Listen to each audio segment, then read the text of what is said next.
I'm going to share to you a section of chapter 4, The Island of Grief and Loss, from my memoir, Landscapes of a Heart, Whispers of a Soul. The title of this section is Minor Clash. The rough edges of a malicious tongue is more dangerous than a ravine of rocks. When troubles come to us, we are forced to contemplate of actions more wisely if we wish to advance forward. Lara's hometown, May 2004. Frida Rozzo is one of the sisters of Lara's mother. She's always been the doubtful and the most malicious, worst gossip monger among her other 5 aunts. If Lara listens to her insinuations and long litany of complaints, then it felt like plunging into a ravine of deadly rocks. If she embraces silence, or if she chooses to give a witty diplomatic reply, then her aunt Frida would consider that as a worse form of disrespect, although it is after all a minor clash. It was around 6 o'clock in the morning when Aunt Frida came so early to visit her father's wake.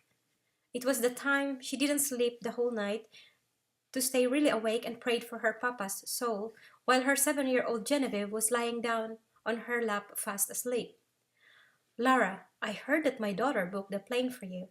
Yeah, it was a fast booking for a reasonable price. I have some things here for you from Maria Portia. So, Lara, do you know how many sacks of rice your mother gets every month from the harvest? Lara was perplexed, and before she can say something, her aunt continued. Do you know that the occupants of the apartment are really late in paying their rents? Where's your other daughter? Where do you sleep? Here, at home. Why? Ah, look at the condition. It's raining outside and there are droplets of water in the kitchen. There are running cockroaches around.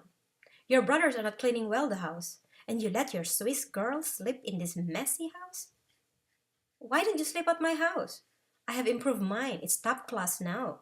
I have an air-conditioned room for you and your girls. Look, Tita, thanks a lot for your offer. I'll stay here close to my papa and mama. My daughters had to see the condition as is. We didn't come home here for a holiday. And if you see many discomfort in this house, the more the girls need to understand that nothing is perfect in this world. We need to adjust depending on the situation we're in. Ah, you see, Lara, if you have only sent money every month, through all these years you're in abroad, this house will be more beautiful. Your brothers will be at a better condition, and your mother doesn't have to use the collections and harvest for what she needs. Whatever her aunt was insinuating, she had enough of this. Through some years, she heard the complaints of misunderstanding between her ever doubtful Aunt Frida, who questioned and accused her mother of deceit in every accounting about the inherited harvest monetary benefits and legacy left by the deceased elder sister of her mother. She already told her mother she was out of this. She doesn't want unending polemics ranging from big accusing mouth like her aunt right now. Aunt Frida talked about how she was badly treated by the wife of her mother's oldest brother, who are now residents in America. She enumerated that her other rich aunt had robbed money from their grandmother's capital money. Aunt Frida maliciously enumerated all the small to medium-sized scandals or problematic situations some of her cousins faced. The enumeration of town gossips poured like typhoon from her aunt's mouth, which Lara does not really care about to know because it was none of her business. She was getting tired of the toxic unending local gossips that her Aunt Frida enumerated. She was thankful to see that it was past 7 in the morning and time to attend to her daughters for breakfast. She didn't say anything to her Aunt Frida and curtly excused herself as Genevieve woke up. She went away from her aunt to get breakfast. Athena was already at the table, eating slices of sweet mangoes, the favorite starter of her girls in every meal since they arrived. Genevieve got a piece of dried fish, the badi abu. Mama, I l'accetto. Mama, do you have vinegar?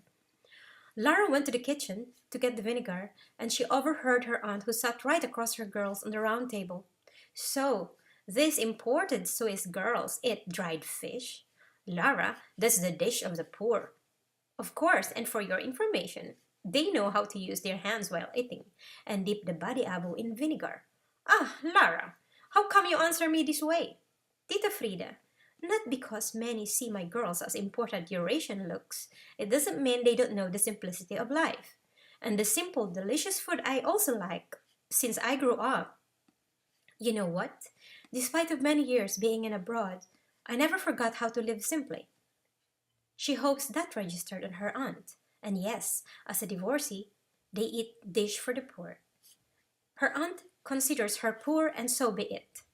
Lara is not the show-off one who throws party when visiting Philippines, nor have time to be socialites, wear fancy gowns and show off that life is too good and luxurious because one lives in abroad. Not to be seen as a very thrifty, but she was just practical. And she doesn't want the popular talk of blah here and blah there, of this and of that.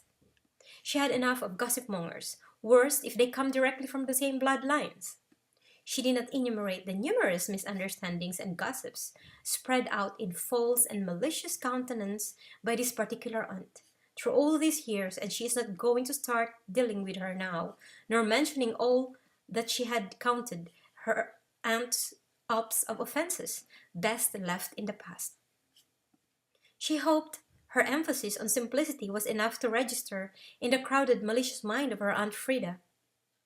Although being frank regarding simplicity is taken seriously as a disrespectful offense by Aunt Frida, who in the end called overseas to Italy and told exaggeratedly her first cousin Maria Portia about matters which a day after the latter confronted her in an overseas call. All she said was, "Maria Portia, look, your mom had been insinuating many things before my final comment on the dried fish.